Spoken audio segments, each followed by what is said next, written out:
Assalamualaikum Pak Anies. Waalaikumsalam warahmatullahi wabarakatuh. Gimana nih kabarnya? Alhamdulillah sehat, Pak. Wah, kayaknya siap banget ini. Baru kajian kemarin. Wah, alhamdulillah. Mudah-mudahan berkah Pak Anies ya. Alhamdulillah ya, Pak. Mohon maaf ini Pak Anies mengganggu waktu jenengan sesuai dengan yang pernah saya sampaikan ke jenengan bahwa saya ada keperluan dengan jenengan terkait dengan hal wawancara Pak Anies. Ya. Tentu hal ini akan berkaitan dengan semua hal yang terkait dengan kebijakan-kebijakan jenengan dalam pengambilan keputusan. Sudah barang tentu kalau di sekolah itu kan banyak sekali permasalahan-permasalahan, dan itu sudah barang tentu harus menggunakan trik ataupun metode-metode khusus untuk menyelesaikan masalah itu. Nah, terkait dengan hal apa yang ingin saya tanyakan nanti itu tentu jenengan punya cara-cara khusus untuk menyelesaikan masalah itu dengan versi jenengan sendiri. Gitu. Jadi selama ini, mohon maaf nih Pak Anies ya, selama ini bagaimana Anda dapat mengidentifikasi kasus-kasus yang merupakan dilema etika atau bujukan moral di sekolah itu Pak Anies? Oke, jadi Pak Wakil, ini mohon maaf ya, ini mewakili Bapak Kepala Sekolah ya.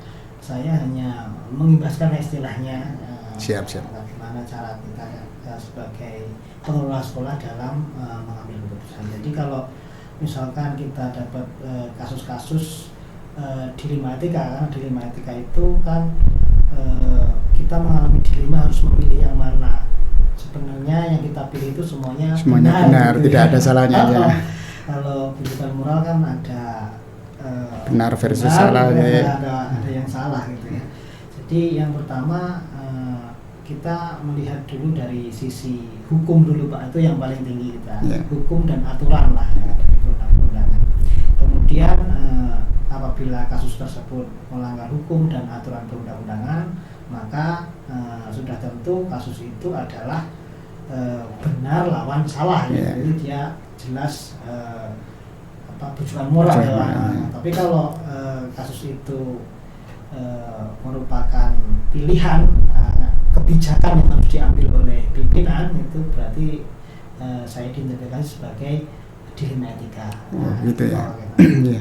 Terus selanjutnya Pak Anies, selama ini bagaimana Anda menjalankan atau dalam pengambilan keputusan di sekolah Anda, terutama untuk kasus-kasus di mana ada dua kepentingan yang sama-sama benar atau sama-sama mengandung nilai kebajikan Pak Anies? Nah, ini memang agak repot ketika semuanya benar gitu. Nah, itu. Jadi kita harus memutuskan itu. Iya. Jadi sebelum kita sebagai pengelola itu mengambil keputusan, yang pertama kali dahulu kita mengumpulkan fakta-fakta dulu Pak. Jadi faktanya dikumpulkan dulu, ketika sudah terkumpul fakta kita dapat data, kita nambah data lagi. Kemudian dari fakta-fakta itu kita cari siapa yang terlibat dalam permasalahan itu. Ya. Kemudian setelah kita dapat datanya, faktanya, kita dapat siapa yang terlibat, kemudian kita analisis ya, benar dan salahnya di mana. Kalau memang sama-sama benar ya kita timbang ya, nanti kita cari beberapa alternatif solusi, kemudian dari alternatif itu kita ambil salah satu keputusan yang menurut kita itu bisa menengahi dan nantinya bisa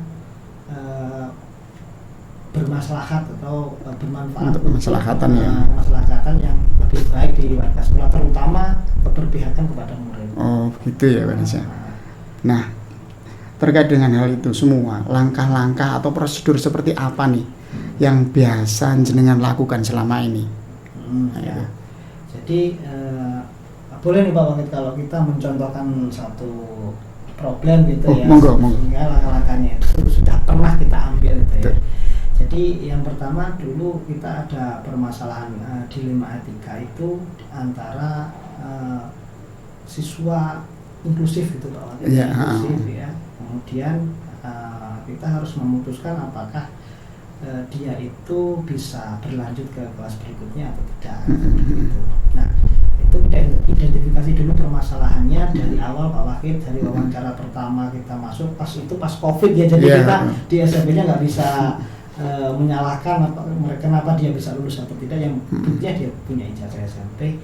Nah, kemudian kita identifikasi mulai dari wawancara pertama sudah teridentifikasi bahwa, tapi kami tidak berani memutus itu karena tidak ada kompetensi ya. Nah, tapi ada indikasi-indikasi ke sana bahwa ada kekhususan terhadap anak ini, ada kelebihan tersendiri. Nah, akhirnya berlanjut ada data tentang anak ini lain dengan siswa yang lain, kita diskusikan dengan guru BK, dengan periswaan sama wali kelasnya, termasuk kita juga undang orang tuanya. Gitu. Kemudian ada data perbaikan lagi, terus berlanjut lagi, ada waktu pembelajaran lagi ya. Kemudian terjadi lagi seperti yang awal, kita undang lagi orang tuanya, kita diskusi dengan warga sekolah, termasuk wali kelas, BK, dan juga guru-guru yang ada di situ. Kemudian kita ambil langkah-langkah yang lain. Nah, tadi solusi pertama gagal, kita ambil langkah-langkah yang lain ya. Kemudian sebenarnya yang pengen ditekankan dalam hal itu, apakah anak ini ada perubahan untuk ketujuan awal kita mau mendidik anak ini atau enggak. Tapi kalau tujuannya belum sampai, berarti kita putuskan pada waktu itu anak ini tidak sampai pada tujuan yang kita inginkan, sehingga harus melibatkan orang tua untuk istilahnya memberikan pendidikan di luar sekolah. Karena di sekolahan secara inklusi gurunya belum ada, sehingga harus melibatkan orang tua. Seperti itu Pak. Waktu itu mungkin masih ini Pak ya, kurikulumnya belum merdeka. Belum merdeka. Oke. Terus selanjutnya hal-hal apa saja Pak yang selama ini Anda anggap efektif dalam pengambilan keputusan kasus-kasus dilema etika itu Pak? Kalau yang saya anggap efektif dalam pengambilan keputusan kasus-kasus dalam dilema etika itu dengan menelaah dulu siapa yang terlibat di situ Pak. Terlibat siapa dulu, kemudian kita lihat urgenitas problem atau permasalahan yang kita hadapi. Kemudian seperti yang saya sampaikan tadi, kita ngambil beberapa alternatif solusi. Nah, baru kita tawarkan kepada yang terlibat ini solusi mana yang diambil, sehingga nanti mereka itu bisa menentukan dan memutuskan kesepakatan bahwa ini yang diambil solusinya, ini yang terbaik untuk yang terlibat itu tadi. Seperti itu Pak. Oke. Kayaknya memang agak rumit ya Pak ya. Seperti itu namanya benar dengan benar gitu ya. Jadi ruwet lah. Nah, bijaksana. Memang dalam pengambilan keputusan itu kita dihadapkan dengan permasalahan-permasalahan yang agak pelik ya Pak ya. Terus hal-hal apa yang selama ini merupakan tantangan dalam pengambilan keputusan yang dalam keputusan pada kasus-kasus dilema etika itu Pak Anies? Seperti yang disampaikan tadi oleh Pak Wahid juga, bahwa ini benar benar ya, keputusannya itu sama-sama kuat benarnya. Jadi yang tantangan yang paling berat adalah ketika misalkan ada dua orang terlibat dalam satu permasalahan tertentu ya. Kemudian kita sudah berdiskusi, sudah dialami langkah-langkah tadi, ternyata ketika sudah kita ambil keputusannya, itu ada salah satu pihak yang merasa dirugikan. Nah, padahal kita sudah diskusi nih, tapi tetap merasa dirugikan. Dan akhirnya saya merasa kebijaksanaan untuk pengambilan keputusan tadi terasa tidak adil gitu Pak. Itu tantangan utama sampai sekarang. Oh gitu ya. Jadi memang berat memang jadi seorang eksekutor. Makanya harus betul-betul bijaksana soal itu. Nah, apakah jenengan memiliki sebuah jadwal Pak ya, atau tata kelola tertentu dalam penyelesaian kasus dilema etika ini, atau apakah Anda langsung menyelesaikannya di tempat ketika kasus itu terjadi, atau memiliki sebuah jadwal untuk menyelesaikan permasalahan itu, bentuk atau prosedur seperti apa yang jenengan jalankan ketika menyelesaikan permasalahan seperti itu Pak? Oke, yang pertama adalah apa saya memiliki jadwal atau enggak ya Pak? Jadi kalau jadwal atau enggak itu tergantung dari tingkat permasalahannya Pak. Jadi kalau permasalahannya kelihatannya bisa diselesaikan dalam waktu itu juga, maka ya saya selesaikan gitu ya. Tapi kalau memang memerlukan tahapan yang lebih rumit karena masalahnya lebih ribet begitu ya, lebih besar masalahnya, maka saya menyiapkan rentangan jadwal untuk penyelesaiannya itu. Yang pertama ngapain, kedua ngapain, sampai kita ngambil keputusan. Gitu ya.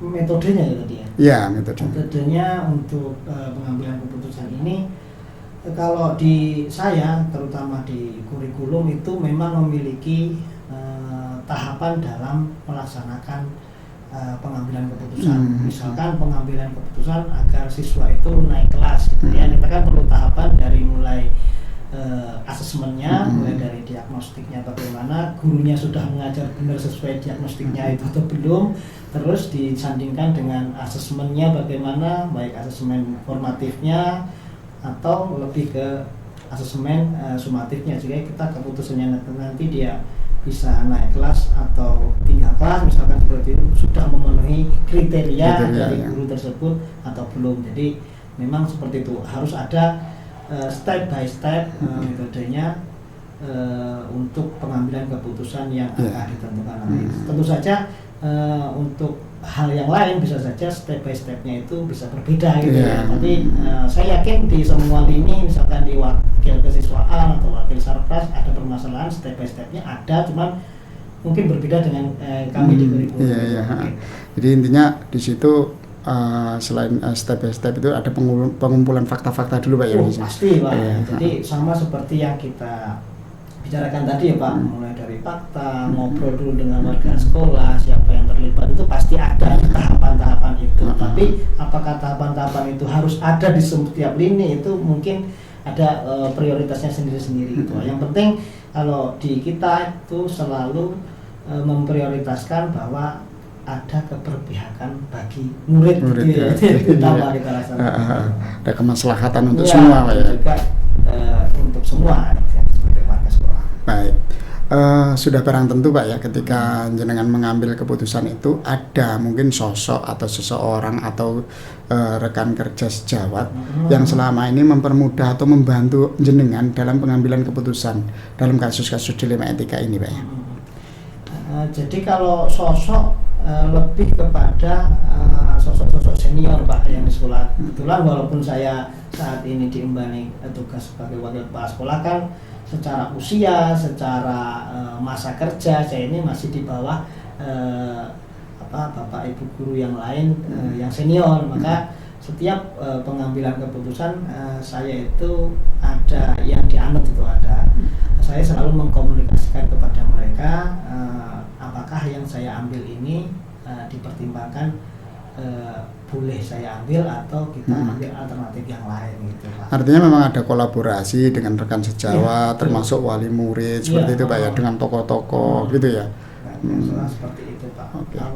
Kalau selama ini seperti itu, jadi ada yang saya anut, saya percayai, tapi juga yang sangat membantu itu sebenarnya adalah satu, keterbukaan dari warga sekolah itu sendiri untuk berdiskusi Pak tentang permasalahan. Jadi tidak ada istilahnya ketika kita ngomong satu permasalahan itu ada yang dipendam di hati gitu misalkan, sehingga kalau semuanya terbuka insya Allah enak, termasuk wali murid kadang ada yang memendam permasalahan anak itu sehingga kita tidak tahu gitu, lebih menyembunyikan Jadi kalau tidak terbuka maka akan sulit Pak untuk cari solusi itu. Baik Pak Inis, terima kasih banyak ini penjelasannya ini ya. Terus kira-kira ini Pak Inis ya, dari semua hal yang telah jenengan sampaikan tadi, pembelajaran apa yang jenengan dapat atau jenengan bisa petik dari pengalaman jenengan dalam pengambilan keputusan dilema etika ini Pak Anies? Banyak banget Pak Wakil ya. Jadi kalau pembelajaran saya dalam mengambil keputusan itu, satu, mendewasakan Pak. Dewasa karena setiap permasalahan itu membuat pelajaran baru buat saya dan bisa mendewasakan saya dalam pengambilan keputusan. Kemudian lebih ke pembelajaran untuk saya meningkatkan cara membicarakan membijaksanakan diri gitu ya. Lebih tambah bijaksana gitu ya. Bijaksana itu gitu. Itu yang paling menurut saya pembelajaran yang paling penting ya. Gitu saya ya. lebih menjadi bijaksana walaupun belum. Paling tidak ada apa ya, ada pembelajaran buat ini ya untuk menambah kebijaksanaan kita dalam memutuskan permasalahan. Kalau sudah kita dewasa, insya Allah kan bijaksana itu tentunya yang pengen kita tingkatkan ya, walaupun belum tapi peningkatan itu ada. Artinya memang dalam kehidupan ini sangat dibutuhkan sekali bijaksana dan bijaksini. Oh, baik Pak Anies, nggak terasa ini ternyata apa yang kita bincangkan tadi atau wawancara saya dengan jenengan sudah saya kira sudah cukup, dan terima kasih banyak atas waktunya. Sama-sama. Mudah-mudahan saya bisa memetik hikmah dari pembicaraan kita ini nanti, dan terutama dalam diri saya akan bisa lebih belajar bijaksana dari jenengan. Insya Allah Pak Wakil. Jadi saya juga terima kasih ini sudah diwawancarai, karena dengan wawancara ini saya terasa apa ya, yang dulunya itu ya ngambil kebijakan yang berbijakan aja, ternyata dari Pak Wakil ini saya ada refleksi diri bahwa ternyata memang yang disampaikan pertanyaan-pertanyaan dari Pak Wakil itu membuka diri saya bahwa pengambilan kebijakan itu memang harusnya secara bijaksana ya, walaupun bisa saja bijaksana. Makasih Pak Anies ya. Assalamualaikum Pak.